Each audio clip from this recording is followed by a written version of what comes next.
Hello, scholars.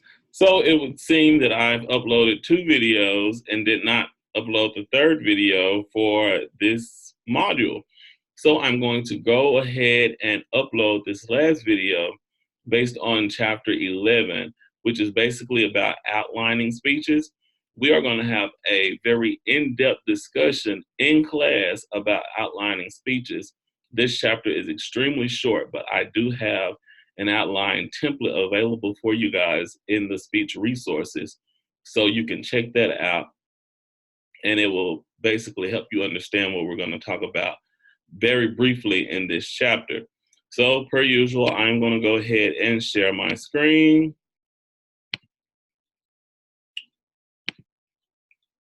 Well, I don't want to start there. Okay, so chapter 11, outlining your speech. It's going to be very important that you're aware of the different types of outlines and what should be included in each outline that you might use during presentations or during preparation of presentations. All right, so the first type of outline that you'll typically use is going to be a preparation outline. The template that I have for you guys in the speech resources basically illustrates what you'll have and what you will submit to me for your preparation outline. This is a very detailed outline that is developed during the speech development process, and it includes all the information that you plan on covering. It includes your general purpose, it includes your specific purpose and your central idea. It also includes your full introduction, which should have your attention grabber, your establishment of credibility, with them, which is what's in it for the audience, as well as a preview of main points. Each one of your main points should be outlined in full sentence form, and you should also have signposts or transitional statements throughout your outline between each main points. At the end, you're going to have your conclusion and you're going to have your bibliography, which I am referring to as a reference page because we are using APA style citation rather than MLA. So just as I said on the preparation outline, you want your title. I guess I didn't say title, but yes, you do want your title. And of course you want your name. So when you look at the speech outline template, preparation outline template, you'll see everything. You'll see the title, you'll see a space for your name, specific purpose, central idea, introduction, main points, subpoints. When I say connectives, I am talking about signposts or transitional statements. You want your full conclusion and your bibliography / reference page. So in developing your preparation outline, there are a few guidelines, a few suggestions that are included in the text. One is to be sure to state your specific purpose. This is for a couple of reasons. You want to state your specific purpose in your outline. For me, because I'm going to be grading the outline, but also for you, because you want to make sure that everything that you include in your outline, your main points, subheadings, everything is able to be connected back to the specific purpose. You don't want to include anything that is not easily recognizable as something that's related to the specific purpose, something that's going to help achieve your overarching goal. Also, identify your central idea. Your central idea, as we've discussed in class, is going to include your main points. Whether you have 2 main points, 3, 4, or 5 main points, your central idea should include all of those. And if there is ever anything in your outline that is not supporting the main points that you've discussed in your central idea, then you may need to eliminate it or make some type of connection to it, or reword it, rescript it so that it's easily understood that each of your main points and subpoints can be directly connected to your central idea and your overarching goal or your specific purpose. Make sure that you've labeled your introduction, your body, and conclusion as I have on the speech template so that it's easily identifiable where we are in the speech and what parts we're focusing on when I'm grading the outline. Use consistent patterns of symbolization and indentation. So we talked about in class building cadence throughout your presentation, not jumping or switching organizational patterns. So it's important that you are able to support the connections between each one of your main points in a way that is familiar. And that's what you want to see in your outline. Make sure that you state your main points as well as any subpoints that you may have in full sentences. Label transitions, internal summaries, and internal previews or signposts as your transitional statement. Also attach your bibliography/reference page and provide a title.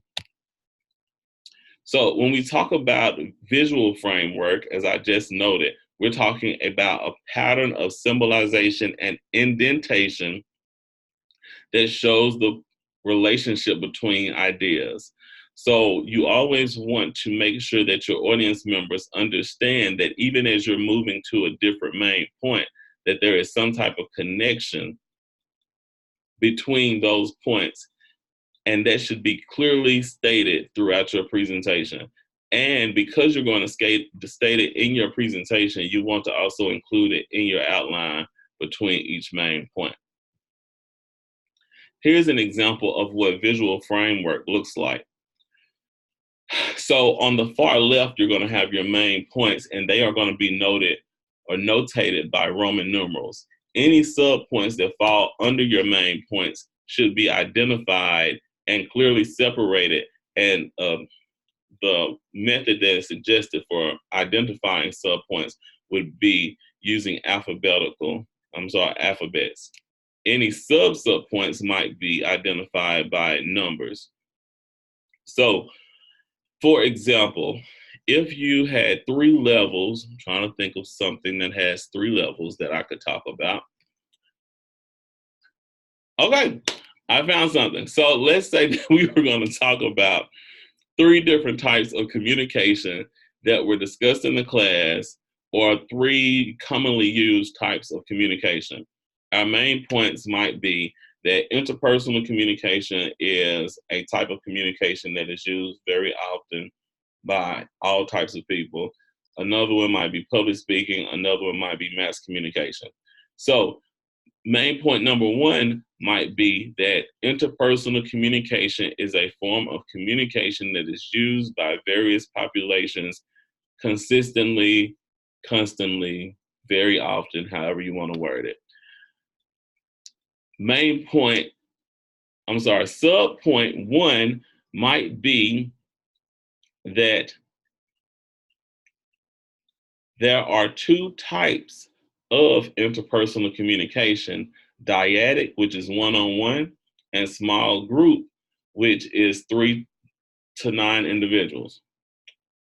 Actually, small group can be more than 9, but maybe that's a statement. Maybe that's a statement that you get from some research. And your point A is going to be that there are 2 types of interpersonal communication: dyadic and small group. Subpoint might be that small group communication is used by several different individuals for several different reasons. These reasons might be academic, professional, and personal.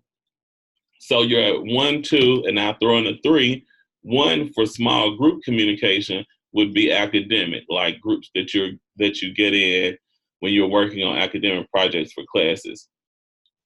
Number 2 might be small groups for professions, like committees that you'll be a part of when you go to work. Group 3 for small groups might be personal groups and projects that you have on the projects that you work on, and maybe a family dynamic. Maybe you talk about the differences in different types of families and how they work together to solve problems.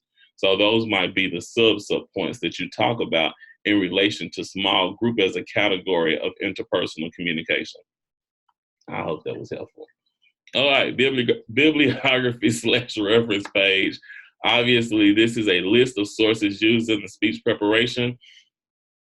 Please note that you should reference your sources the same way that you would if you were submitting an essay or an academic paper.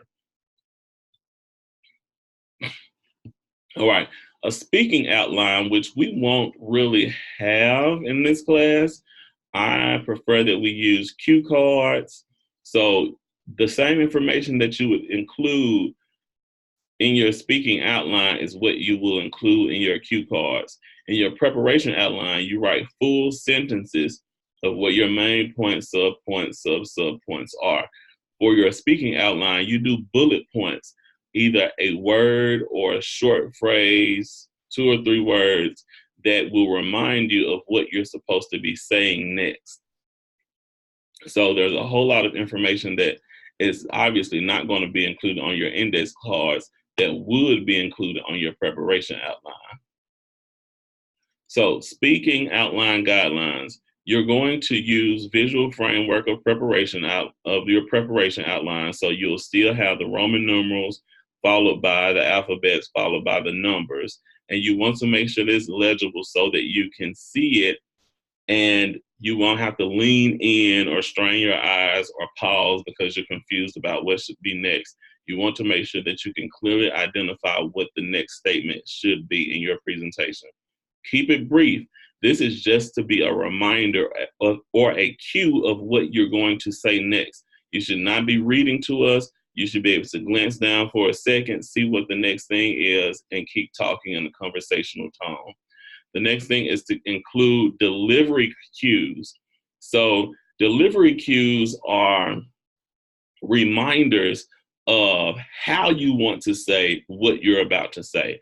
So you will have words on your index cards that give you a reminder of what you're going to say, but the way that you write those words, or either symbols or things in parentheses or something else, might indicate as a delivery cue how you want to say that. So some things that you may want to emphasize, you might underline, or you might put it in a different color, or you might put parentheses around it, or write it several times so that it looks bold.